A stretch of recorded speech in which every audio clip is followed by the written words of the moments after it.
का यहाँ आके प्रेस कॉन्फ्रेंस हमारा करने का 2-3 मुद्दा है। सबसे पहले तो आप सबने पेपर में देखा होगा, हमारा state government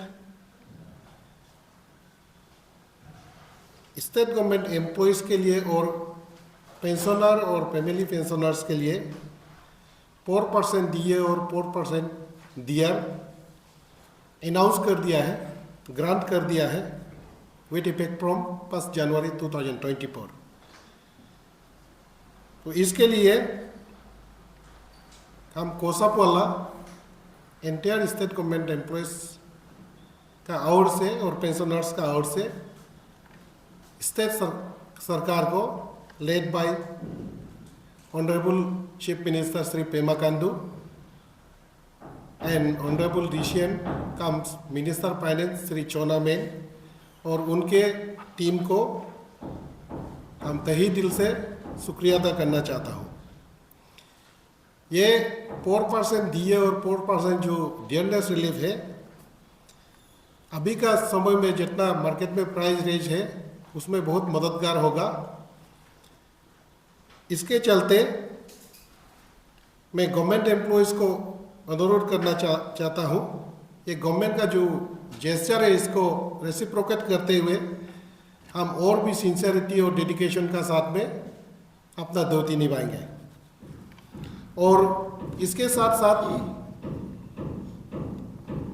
as per 7th central पे कमीशन, जिसको सेंट्रल गवर्नमेंट ने एक्सेप्ट किया है और अरुणाचल प्रदेश ने भी एक्सेप्ट किया है, जब डियरनेस जो एलोवेंस है सैलरी का बेसिक में जो ऐड करता है, यह जब 50% पहुंचेगा तो HRA जो है हाउस रेंट एलोवेंस जो है इसमें 1% का बढ़ोतरी होना है। तो अभी फिलहाल 9% है, वो 10% हो जाएगा।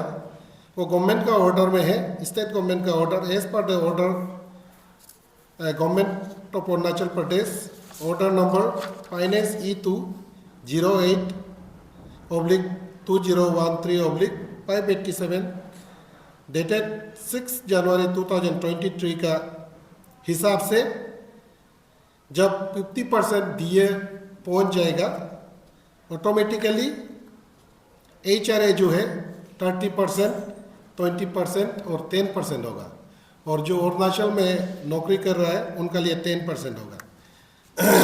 एंड फिर से 7 सेंट्रल पे कमीशन का हिसाब से जब DA 50% पहुंचेगा, टॉप लोकेशन एलोवेंस जो हमको मिलता है 4100 और अपर जो कैटेगरी है उसको 5300 जो मिलता है, उसमें भी 25% का इंक्रीमेंट होना चाहिए।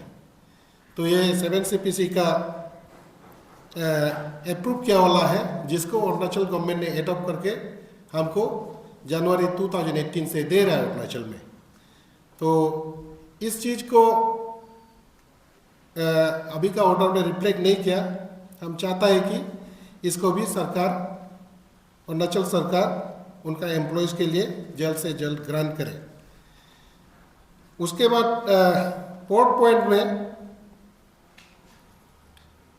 हम बहुत बार डिस्कस कर चुका है, यहाँ पे भी नेशनल पेंशन सिस्टम, जो एम्प्लॉयज़ को रिटायरमेंट का बाद में पेंशन मिलता है, जो पुराना वाला ओल्ड पेंशन सिस्टम में मिलता है और अभी नया वाला को न्यू पेंशन सिस्टम लागू किया है 2004 से सेंट्रल गवर्नमेंट एम्प्लॉयज़ लोग को, और यहाँ स्टेट में 1 जनवरी 2008 से लागू किया है। तो इसको यहाँ अरुणाचल प्रदेश में भी स्टेट गवर्नमेंट एम्प्लॉयज़ इसका अगेंस्ट में बहुत सारा मूवमेंट किया है, सरकार को भी हमने मिला है, और ये ऑल इंडिया लेवल में अभी आपको भी देखने मिल रहा होगा, जोरदार मूवमेंट चल रहा है। इसके चलते राजस्थान, छत्तीसगढ़, झारखंड, पंजाब, हिमाचल प्रदेश और रिसेंटली सिक्किम ने डिसाइड किया है कि ये 6 स्टेट ने डिसाइड किया है कि हम अपना एम्प्लॉयज़ का इंटरेस्ट को और वेलफेयर को और इन लोग का सिक्योरिटी के लिए NPS को सब्सक्राइब करके इन्होंने ओपीएस को लागू कर दिया, यानी कि ओल्ड पेंशन सिस्टम को। तो इसके चलते हम स्टेट गवर्नमेंट को भी कई बार बात किया है। लास्ट आज से 3-4 महीना पहले हम सीएम को मिला था। सीएम को मिलकर हम अपना ग्रीवेंसेस प्लेस किया था और सीएम साहब ने एश्योर किया था हमको उनका एम्प्लॉयज़ का सिक्योरिटी के लिए वो जो भी करेंगे एम्प्लॉयज़ का सिक्योरिटी करेंगे, और वो प्रिंसिपल सेक्रेटरी फाइनेंस और चीफ सेक्रेटरी से बात करके इन लोग डिस्कस करके इसका कोई रास्ता निकालेंगे और उसके बाद हमको बताएंगे बोला। लेकिन अभी 4-5 महीना बीतने का बाद भी हमको सीएमओ से कोई खबर नहीं मिला। और आज इस प्रेस कॉन्फ्रेंस के माध्यम से हम स्टेट गवर्नमेंट को और रिक्वेस्ट करना चाहूँगा, आपका एम्प्लॉयज़ लोग का इंटरेस्ट, वेलफेयर और सिक्योरिटी को देखते हुए, जैसे 6 स्टेट ने अभी तो कर दिया है, स्क्रैप कर दिया एनपीएस को और ओपीएस को रेस्टोर कर दिया। हमारा बहुत छोटा स्टेट है, पहाड़ी स्टेट है। यहाँ रिटायरमेंट का बाद में जब सरकार का तरफ से पेंशन नहीं मिलेगा, कुछ मैनेजमेंट करना बहुत मुश्किल होगा। इसलिए सीएम सर से और उनका टीम से हम फिर से अनुरोध करते हैं, यहाँ पे स्टेट गवर्नमेंट एम्प्लॉयज़ के लिए जल्द से जल्द एनपीएस को स्क्रैप करके ओपीएस लागू किया जाए। उसके बाद और एक पॉइंट है, इसको मैं हमारा जो वुमेन विंग का पर्सन है लीना तक मैडम को मैं पास करता हूँ, वो इसका ऊपर में आप लोग से बर्ताव करें।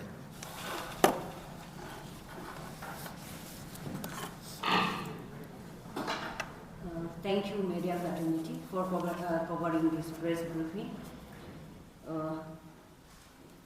Through your press briefing, through this press briefing, I would first of all like to appeal our home department, as the election, general election is here, general election आ चुका है, तो हम फर्स्ट ऑफ ऑल हमारे home department से ये गुजारिश करना चाहते हैं, जितना भी हमारे गवर्नमेंट ऑफिसर्स स्टाफ्स इंगेज है इलेक्शन के लिए, तो उसको सफिशिएंट सिक्योरिटी आप दिया जाए। क्योंकि हमेशा हर समय ये देखने को आता है, सुनने को आता है कि एवरी टाइम हम लोग का जो दोस्त are engage in the election duties are becoming victimised. हमेशा सुनने को आता है कि किसी को मार दिया, किसी को पीट दिया। So this should not happen. तो साथ ही साथ में हम पब्लिक वालों से भी ये गुजारिश करना चाहती हूँ कि प्लीज़ आप लोग जितने भी ऑफिशियल्स हैं जो बस अपने ही काम करने के लिए आए हैं, बस आप लोग उनका साथ दे दीजिए। आप लोग का साथ से ही ये इलेक्शन भी सक्सेस होगा। And also at the same time I would like to appeal all the COSAP members, those who are engaged for the election, to act sincerely, to do their duty properly and impartially.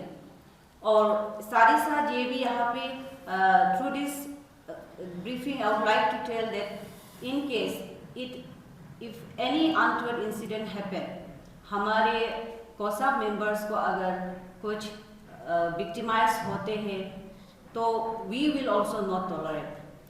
So let's make this general election a successful one without any untoward incident. That's all. Basically, आप लोग का जो पहले का एक movement start करने का बात था कि नो ऑफिस नो वोट, ये आप लोग का कैंसिल हो गया आपका ये डिसीजन? नहीं, एक्चुअली ये मेन मुद्दा तो आप लोग का तो ये डिमांड प्राइम ये डिमांड ये था कि एनपीएस को स्क्रैप करना है, ओपीएस लाना है। तो उसका चलते हुए आप नो ओपीएस नो वोट किया था, तो इसको आप कैंसिल कर देते, ये 4% दिए अलाउंस का अनाउंसमेंट? नहीं, एक्चुअली 4% जो दिए अनाउंस है, ये एवरी 6 मंथ में सेंट्रल गवर्नमेंट भी अनाउंस करता है, तो इसको बेस करके स्टेट गवर्नमेंट भी अनाउंस करता है। लेकिन कोई स्टेट में इसको बहुत डिले भी किया जाता है, कोई स्टेट में यूनिफॉर्मली इसको इम्प्लीमेंट नहीं करता है। इसलिए हमारा स्टेट जो इमीडिएटली इसको टाइमली इम्प्लीमेंट करने का वजह से हम थैंक्स देता है। लेकिन इससे कोई रिलेटेड नहीं है कि एनपीएस का इशू को हम तल रहे हैं। एक्चुअली ये नो ओपीएस नो वोट, ये था ना, ये एक्चुअली हमारा कोसप का नारा नहीं है। एक्चुअली यहाँ पे एक मूवमेंट था, NMOPS का एक ग्रुप था, इन लोग का नारा था, उससे हमको कोई मतलब नहीं है। हमको पता है NPS का बारे में, ये कॉम्प्लेक्स इशू है, ये सेंट्रल गवर्नमेंट का इशू है एक्चुअली। फिर भी स्टेट गवर्नमेंट चाहने से इसको हटा सकता है स्टेट से, और इसको हटाने का बाद में जितना 15-16 ईयर्स में हमारा जो कंट्रीब्यूट करके रखा है NPS में, NPS का पैसा जो है स्टेट का हाथ में नहीं होता है। NPS का पैसा को PFRDA का through, provident fund regulatory and development authority है ना, उसका थ्रू उसको इन्वेस्ट किया जाता है। तो NPS का जितना कंट्रीब्यूशन अमाउंट है उसको इन्वेस्ट किया गया है कॉरपोरेट हाउस में, तो उसको वापस लाने के लिए उसमें कई प्रक्रिया से गुजरना पड़ता है, उसमें बहुत सारा कानून है।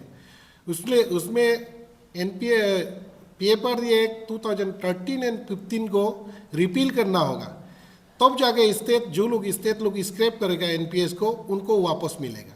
अभी जितना स्टेट इसको स्क्रैप किया है, इन लोग भी 17-18 ईयर्स जितना NPS का पैसा कंट्रीब्यूट करके दिया है PFRDA को, वो स्टेट लोग भी अभी तो रिटर्न नहीं मिला है, इसका भी केस चल रहा है।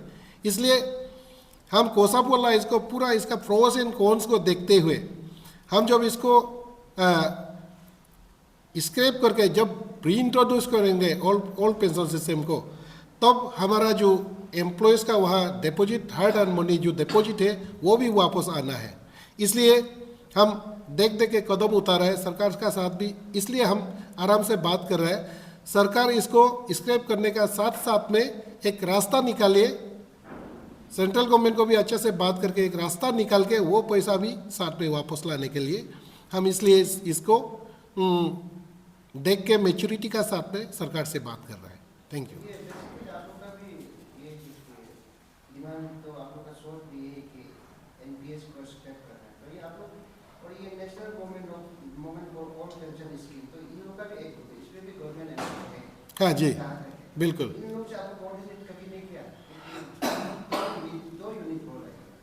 नहीं, ये actually national government for all pension system एक ग्रुप बना गया था, लेकिन इन लोग ने कोसप से परमिशन नहीं लिया, इन लोग अपना से बनाया, और इन लोग का मूवमेंट का जो तरीका है हम लोग से थोड़ा मेल नहीं खाता था, इसलिए हम कई बार साथ में मीटिंग करने का कोशिश किया, जॉइंटली उसको ले जाने का कोशिश किया, लेकिन कुछ मिसअंडरस्टैंडिंग का वजह से हम जॉइंटली उसको नहीं कर पाया, क्योंकि हमारा all India state government employees federation में कोसप एफिलिएटेड थे, और इन लोग का NMOPS ऑल इंडिया लेवल का एक NMOPS है, तो इन लोग का प्रोग्राम अलग है, हमारा प्रोग्राम अलग है, तो इन लोग का एवरीडे प्रोग्राम है, तो उस चीज़ को हम लोग अरुणाचल में इम्प्लीमेंट नहीं कर पाएगा। तो यहाँ में जो इफेक्टिव है, जैसे कि all India state government employees federation का भी ऑलमोस्ट एवरी मंथ प्रोग्राम होता है, लेकिन हम लोग यहाँ में इम्प्लीमेंट नहीं कर पाता है। हम लोग यहाँ में जो इफेक्टिव है, जो पॉसिबल है, उसी चीज़ को all India state government employees programme को भी यहाँ पे हम लोग प्रोग्राम को कंडक्ट किया जाता है। तो इसलिए NMOPS यहाँ का ग्रुप और दिल्ली का ग्रुप हम लोग से ज़्यादा मेल नहीं खाता था, इसलिए थोड़ा डिफरेंसेस था, इसलिए हम लोग कोसप इसको अलग से मूवमेंट को ले जाना चाहता है, क्योंकि कोसप एक मैच्योर ऑर्गेनाइजेशन है, ये एम्प्लॉयज़ का अम्ब्रेला ऑर्गेनाइजेशन है, ये एवरी प्रोस एंड कॉन्स को देखना पड़ता है, पॉजिटिव निगेटिव एडवांटेजेस डिसएडवांटेजेस को देखना पड़ता है। इसलिए हम लोग इसको मोमेंट समय आने पर हम रिगोरियसली ज़रूर करेंगे, क्योंकि NPS का almost every day every month इसका नियम नीति भी सेंट्रल गवर्नमेंट PFRDA बदलते रहता है, इसलिए ये मोमेंट अभी तक आप लोग ऑल इंडिया लेवल में भी देखता होगा सही तरीक़ा से नहीं हो पाया, लेकिन आने वाला दिन में आप जरूर दिखाई देंगे। नॉर्थ ईस्ट में भी इसका हम बहुत सही तरीक़ा से, बहुत जोर तोड़ से इसको उठाएंगे। Thank you. कोसप का सबसे अहम मुद्दा था ऑफिशिएटिंग ऑफिसर्स का इशू को लेके।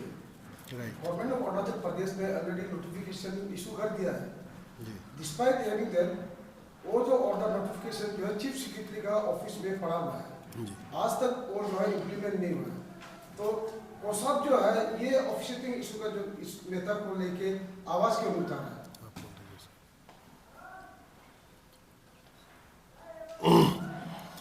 एक्चुअली ये बहुत बुरा इशू है, ओपी सीटिंग और फंक्शनल ओटीपी। हम इस चीज़ को कम्प्लीटली अरुणाचल से हटाने का कोशिश किया है। हमारा एग्जीक्यूटिव मीटिंग में बहुत बार हम डिस्कस किया है, हमारा तरफ से जो इम्प्लीमेंट नहीं किया उसको नोटिस दिया जाए। और इसमें ऐसा है, इसका रिपोर्टिंग एक्चुअली चीफ सेक्रेटरी को करना चाहिए था। हम चीफ सेक्रेटरी का वहाँ पे चीफ सेक्रेटरी का ओएसडी को बहुत बार बात किया है, उसका रिपोर्ट दीजिए कौन सा डिपार्टमेंट कितना एक्शन लिया है। तो इन लोग बोलता है एवरी सेक्रेटरी से मांगो, आप लोग डिपार्टमेंट से मांगो। तो डिपार्टमेंट को हम लोग मांगने जाता है तो डिपार्टमेंट वाला बोलता है आप लोग आरटीआई करके सीएमओ से ले लीजिए। तो आप देखिए कोसाप में भी हम सेक्रेटरी जनरल है, मेरा ऑफिस यूपिया में है, मैडम एक ये सीनियर टीचर है, सर एक जूनियर इंजीनियर है। हम अपना डिपार्टमेंट को भी देखना पड़ता है सुबह 10 बजे से 4 बजे तक। तो ऐसे हो के हम फुल टाइम यहाँ में नहीं दे सकता है, इसलिए हम आरटीआई करके घूमने के लिए जाने से बहुत मुश्किल होगा। इसलिए हम जब भी मीटिंग करता है सीएम को यही बोलता है और सीएस को यही बोलता है आपका जो ऑर्डर है आप लोग क्यों नहीं इम्प्लीमेंट करता है। तो लेकिन कोसाप का भी सर्टेन लिमिटेशन है। तो उसके बाद में जितना ओपीएस में ये ओटीपी में है, ओपी शीटिंग में है और पंक्चुअल में है, वो भी कोसाप का ही मेंबर हो गया। तो इसको हम लोग यूनाइटेड वे में हम लोग मूवमेंट भी नहीं कर सकता है। इसलिए इसमें थोड़ा बहुत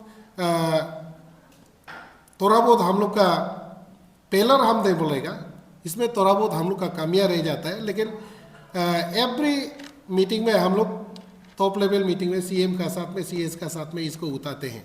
और हम आज आपने पूछा इसलिए हम फिर से सरकार को अपील करना चाहता है, स्पेशली पेमा खांडू सर जो चीफ मिनिस्टर है, जो अरुणाचल का दिशा और दशा को 5-6 साल में बदलने में कामयाब हुआ है, स्पेशली रोड इंफ्रास्ट्रक्चर को। तो हम चाहते हैं कि इस चीज़ को ये बहुत ही हानिकारक है एवरी डिपार्टमेंट में। जब आप लोग तक पहुंच गया तो हम लोग भी इसको झेल रहा है अपना ऑफिस में। तो इसलिए इस चीज़ को हटाने से एम्प्लॉयज़ और भी खुश होगा। जो जेन्युइन एम्प्लॉयज़ है, जेन्युइन ऑफिसर है, उसको टाइमली प्रमोशन होना चाहिए और उसको जो बेनिफिट है उसको देना चाहिए, तब जाके करप्शन भी रुकेगा। क्योंकि हमारा सीएम साहब जीरो टॉलरेंस है करप्शन का अगेंस्ट में। और हम तो यही बोलेगा ये root cause of the corruption है। Thank you.